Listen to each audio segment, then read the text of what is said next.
ప్రభువునందు ప్రియమైన దేవుని బిడ్డలారా, ప్రభువును రక్షకుడైన యేసయ్య నామములో ఈ ఉదయకాల సమయంలో హృదయాంతరంగము నుంచి మీ అందరికీ శుభవందనాలండి. యోహాను రాసిన సువార్త 21వ అధ్యాయం 5వ వాక్యాన్ని 6వ వాక్యాన్ని చదువుకుందామండి.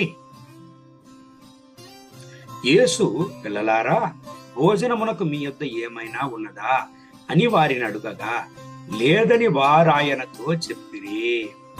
ప్రియమైన దేవుని బిడ్డలారా, ప్రభు అయిన యేసయ్య కల్వారి సిలువలో మన కొరకై మరణించి సమాధి చేయబడి 3వ రోజున ప్రాణంతో లేచాడు. ఆయన ఇంకా పరలోకం వెళ్ళలేదు. కానీ దేవుని యొక్క శిష్యులైన పేతురు, ఇంకా కొంతమంది శిష్యులు, వాళ్ళు దేవుని సేవకు వచ్చేదానికి ముందు చేస్తున్నటువంటి చేపల పట్టే పనికి వాళ్ళు తిరిగి వెళ్ళిపోయారు. ఏం జరిగింది? దేవుడు వాళ్లకు ఇచ్చినటువంటి వాగ్దానాలను మరిచిపోయారు. దేవుడు వాళ్లకు ఇచ్చినటువంటి యొక్క పిలుపుని మరిచిపోయారు. మత్తయి రాసిన సువార్త 10వ అధ్యాయం 1వ వాక్యాన్ని చదివినట్లయితే, దేవుడు వాళ్లను అపోస్తలులుగా ఎన్నుకున్నాడు. కానీ వాటన్నిటి పిలుపును మరిచిపోయి తిరిగి వాళ్ళు చేపల పట్టే పనికే వెళ్ళిపోయారు. ఏం జరిగిందండి? ఆ రాత్రి అంతా కష్టపడ్డారు, కానీ ఒక్క చేప కూడా వాళ్లకు దొరకలేదు. ప్రభు అయిన యేసయ్య వాళ్ళని అడుగుతాడు, చూడండి, పిల్లలారా, తినడానికి మీ దగ్గర ఏమైనా ఉన్నదా? వాళ్ళు చెప్పారు, ఏమీ లేదండి. దానికి కారణం ఏమండి? ప్రభు అయిన యేసయ్య కూడా ఉండేటప్పుడంతా ఒక జయ జీవితం కలిగినటువంటి అనుభవంలో వాళ్ళ యొక్క జీవితం కొనసాగించబడినది. ఎప్పుడైతే దేవుని వాగ్దానాలను, దేవుని పిలుపును మరచి వాళ్ళ యొక్క పాత జీవితానికి వెళ్ళిపోయారో, వాళ్ళ జీవితంలో వచ్చినది ఏమీ నష్టమే. వాళ్ళ ప్రయాసం అంతా వ్యర్థమే. ఈనాటికి కూడా చాలా సమయాల్లో దేవుని వాగ్దానాల్ని మనం మర్చిపోతుంటాం. దేవుని యొక్క పిలుపుని మర్చిపోతుంటాం. దేవుడు చేసిన వాగ్దానాల్ని మర్చిపోతుంటాం. దేవుడు చూపినటువంటి కృపను మరచిపోయి మన పాత జీవితానికి మనం వెళ్ళిపోయినప్పుడు మన జీవితంలో చూసేదంతా ఏమండి? వ్యర్థమే. దాంట్లో ఫలితం ఏముండదు. దేవుని బిడ్డలారా, ఒక విషయాన్ని మనం అర్థం చేసుకోవాలి. దేవుడు మనకు ఉంచినటువంటి మార్గంలో మనం వెళ్ళడాన్ని మర్చిపోకూడదు. కానీ శిష్యులు అది మర్చిపోయారు.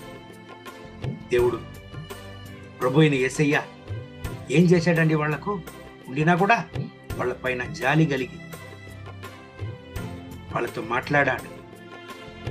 6వ వాక్యాన్ని చదివినట్లయితే, ప్రభు అయిన యేసయ్య వాళ్ళకి ఏం అద్భుతం చేశాడు చూడండి.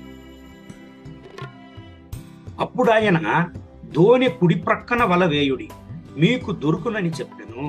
కనుక వారాలోగు వేయగా చేపలు విస్తారముగా పడినందున వల లాగలేకపోయిరి. దేవుని బిడ్డలారా, ఆ రాత్రంతా వాళ్ళు అనుభవించింది వ్యర్థమే. కానీ దేవుడు వాళ్ళని చేయవదలేదు. ఎందుకంటే పిలువబడిన దేవుని బిడ్డలు, ఎన్నుకొనబడినటువంటి శిష్యులు, వాళ్ళ యొక్క దోణి కుడి ప్రక్కగా వలవేయమని ప్రభు అయిన యేసయ్య వాళ్లను నడుపుతున్నాడు. ప్రభు అయిన యేసయ్య మాటకు లోబడి వాళ్ళు వల వేశారు. విస్తారమైనటువంటి చేపల్ని వాళ్ళు చూశారు. ప్రియమైన దేవుని బిడ్డలారా, ఈనాటికి మన జీవితంలో విస్తారమైనటువంటి ఆశీర్వాదాలను మనం చూడాలంటే దేవుని మాటకు లోబడాలి. దేవుని వాగ్దానంలో నిలవాలి. దేవుడు మనకు ఉంచినటువంటి మార్గంలో మనం వెళ్ళాలి. దేవుడు ఏ మార్గంలో మనల్ని నడపడానికి చిత్తం కలిగి ఉన్నాడో మనం వెళ్ళాలి. దేవుని మాటలకు లోబడాలి. ప్రియమైన దేవుని బిడ్డలారా, ఈ రోజులో మీ జీవితంలో నష్టం పైన నష్టమా? డిప్రెషన్ పైన డిప్రెషనా? అయ్యో, ఎవరితో పంచుకునడం అనే నాకు తెలియలా. ఎందుకు నా జీవితంలో ఎటువంటి పోరాటాలు? ఎందుకు నా జీవితంలో ఎటువంటి యొక్క వ్యర్థం? నేను చదివి ఉన్నాను, మంచి ఉద్యోగంలో ఉన్నాను, కానీ నా జీవితంలో నష్టం పైన నష్టమే వాటిల్లుతున్నది. నా జీవితంలో ఒక మార్పు లేదే అని ఏడుస్తున్నారా? ప్రియమైన దేవుని బిడ్డలారా, దేవుడు మిమ్మల్ని ఎక్కడ ఉంచాడో అక్కడ మీరు ఉండాలి. దేవుడు మీకు ఉంచినటువంటి మార్గంలో మీరు నిలవాలి. దేవుడు మీకు ఉంచినటువంటి దేవుని చిత్తంలో మీరు నిలిచి ఉండాలి. ఆయన మాటలకు లోబడాలి. కష్టాలన్నిటికీ కారణం ఎక్కడనో ఒక చోట దేవునికి నువ్వు లోబడలేదు, దేవుని మాటకు నువ్వు లోబడలేదు. అందుకే అన్ని పోరాటాలు. ఈరోజు దేవుని సముఖంలో అప్పగిద్దామండి. దేవుని యొక్క మాటలకు లోబడ్డారు శిష్యులు. ఆయన చిత్త ప్రకారం, ఆయన మాట ప్రకారం వల వేశారు. అద్భుతం జరిగింది. విస్తారమైన చేపలు పట్టారు. ఈనాటికి ఆ యొక్క విషయాన్ని వేద గ్రంథంలో మనం చదువుతాం. దేవుడు సాక్ష్యంగా వాళ్ళను నిలబెట్టాడు. దేవుని బిడ్డలారా, చోలిపోవద్దు. నీకు దేవుడు ఒక అద్భుతాన్ని చేయను, నీ పరిస్థితులను మార్చును, నీ కన్నీటిని తుడుపును, నేను జీవం గల సాక్ష్యంగా నిలుపును, నీ వ్యర్థమంతా మారును. దేవుడు సమృద్ధిగా నిన్ను ఆశీర్వదించను.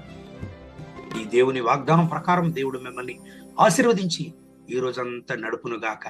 కళ్ళు మూసి ప్రార్థన చేద్దామండి. మహోన్నతమైన ప్రభువా, ఈ ఉదయకాల సమయంలో ఈ దేవుని వాగ్దానాన్ని వింటున్న నా ప్రియ సహోదర సహోదరుల కొరకు ప్రార్థన చేస్తున్నా. వీళ్ళని ఆశీర్వదించండి, వీళ్ళ వ్యర్థాన్ని మార్చండి, వీళ్ళ నష్టాన్ని మార్చండి, వీళ్ళ యొక్క డిప్రెషన్ను మార్చండి.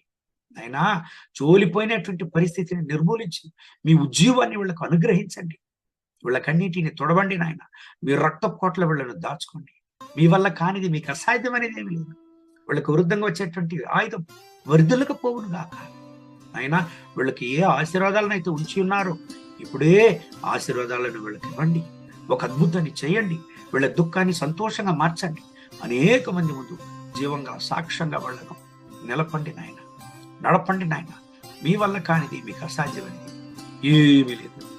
వీళ్ళ దుఃఖాన్ని సంతోషంగా మార్చండి. మీ రక్తపు కోటలు దాచుకోండి నాయన. వీళ్ళ ప్రశ్నలన్నిటికీ జవాబు ఇవ్వండి. ఈ రోజంతా ఈ బిడ్డల్ని ఆశీర్వదించి నడపండి. మహిమ ఘనత స్తుతి మీకే. యేసయ్య నామములో వేడుకుంటాం ఆ ప్రియ పరలోకపు తండ్రి. ఆమేన్.